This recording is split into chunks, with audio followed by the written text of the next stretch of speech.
근데 그 문예지가 반국가적인 내용을 막 지향하는 그런 문예지도 있을 수 있어요. 그런 거는 정확히 법에 저촉이 되는 부분이 있다면은 이제 환수를 한다든가 그런 식으로 할 망정 일단은 지원을 다 해주는 게 맞다라고 생각을 해요.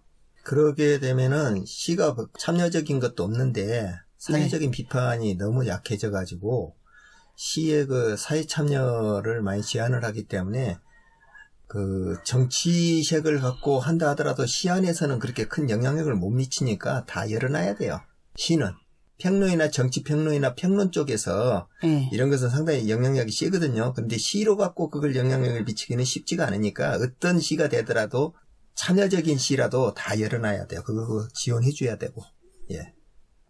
근데 그게 국가보안법에 정확히 저촉이 되는 내용이 명시적으로 포함된 경우는 대부분은 이렇게 감추는 식으로 많이 또 표현들을 하시는데 직접적으로 표현돼서 무슨 그 현수막 슬로건 구호같이 그렇게 된 시들도 저는 많이 봤거든요. 저는 그런 시를 실는 경우는 같은 회원들은 그런 식으로 시를 안 쓰는데 본인이 그런 시를 써가지고 동인지나 문예지에 실겠다 하는 거는 굉장히 위험한 발상이라고 보고 그러니까 다 똑같은 그런 목소리가 아닌데 정치적인 사안이나 이런 거에 대해서 국가보안법에 대해서도 다르게 생각할 수 있는데 그런 거를 하고 싶으면 따로 해야 된다고 봐요.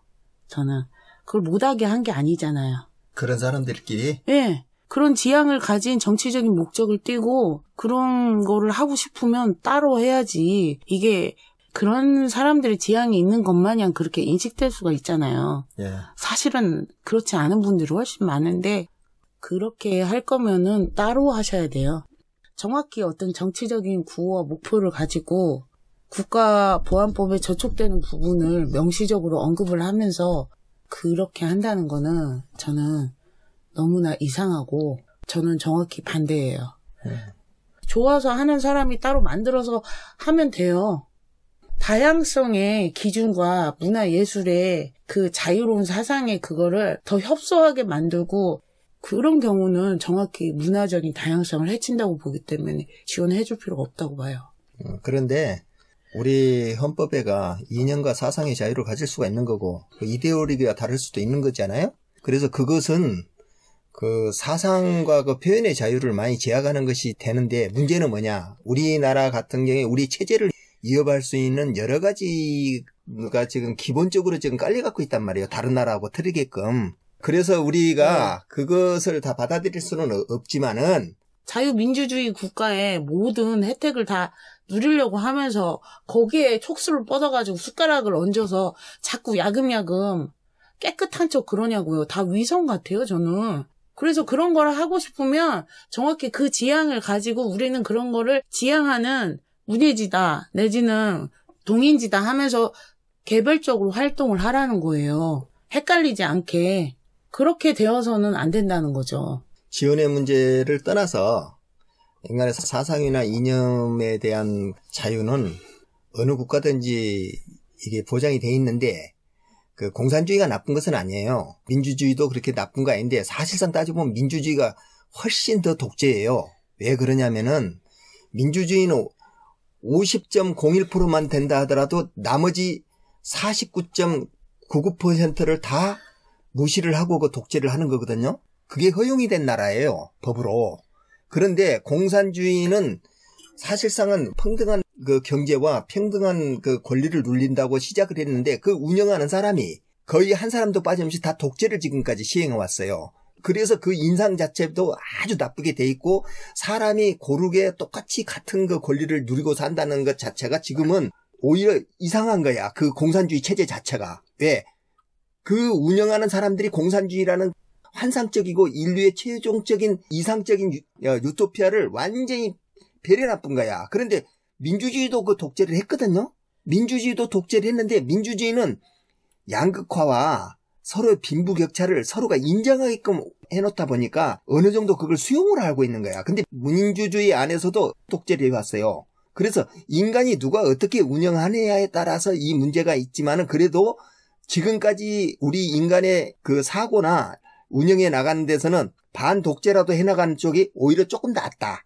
이렇게 보는 거야. 그 욕망을 최대한 발현할 수 있게끔 만들어주고 그래야지 이게 또 더 경제적인 거나 모든 자기의 창의성이 발휘가 되는 거야. 이게 또.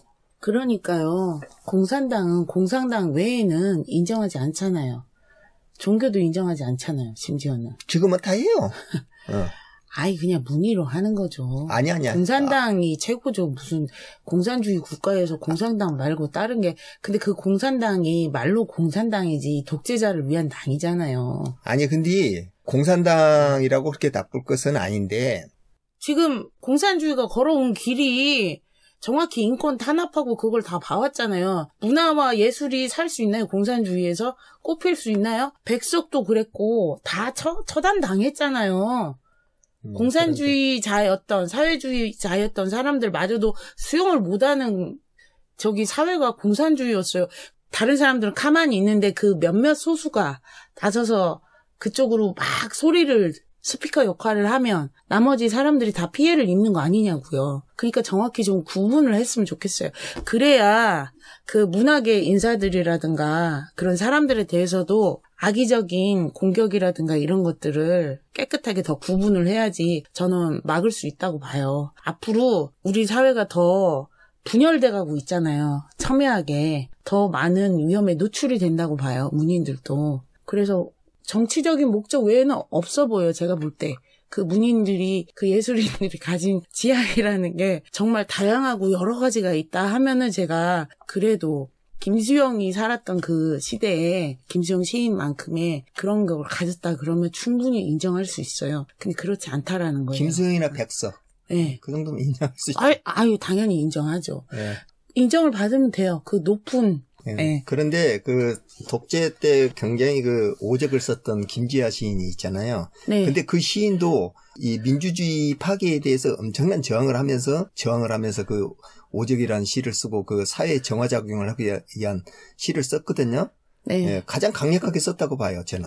근데 그러셨죠. 그런데 그 사람이 공산주의는 아니에요. 아니죠. 정확하게 네. 그냥 민주주의를 수호하기 위한 거예요, 그게. 그렇죠. 다. 근데 공산주의가 아까 말씀하실 때 공산주의에서는 종교도 문이고 그 탄압한다고 그랬잖아요. 근데 그거 자유롭게 있어요. 있는데 문제가 뭐냐? 어떤 위기 상황이 터져갖고 이것을 그 문제가 됐을 때는 공산주의는 정확하게 통제를 한다는 거야. 종교를 다 말살을 시키고 없애고 가장 먼저 그걸 없애면서 그 인민을 통제하는 쪽으로 가고 우리 민주주의 쪽에서는요. 위기가 왔었을 때 가장 먼저 하는 것이 종교가 나서서 그걸 지키려고 저기 그 공산주의하고 싸운다는데 이념하고 싸운다니까요. 그렇죠. 우리나라는 불교도 다 호국불교고. 왜 그러냐면 사실은 기독교도 나라를 지키기 위한 구국 기도가 많아요. 왜 그러냐면은 그게 종교가 없어져 버린 걸 가장 두려워하잖아요. 국가가 없어지는 건 안 된다 이거죠. 아니요. 공산주의라든가 다른 세계로 갔었을 때 종교가 보장이 될 수 없는 그 사회가 됐었을 때 허무맹랑한 것도 말하자면 이게 그 보장이 돼야 된다는 거야. 허경영도 이상해 보이지만은 다 우리나라에서 정당 가지고 활동하고 있어요. 네. 그런데 공산주의는 아니라 이거예요. 그러니까 네.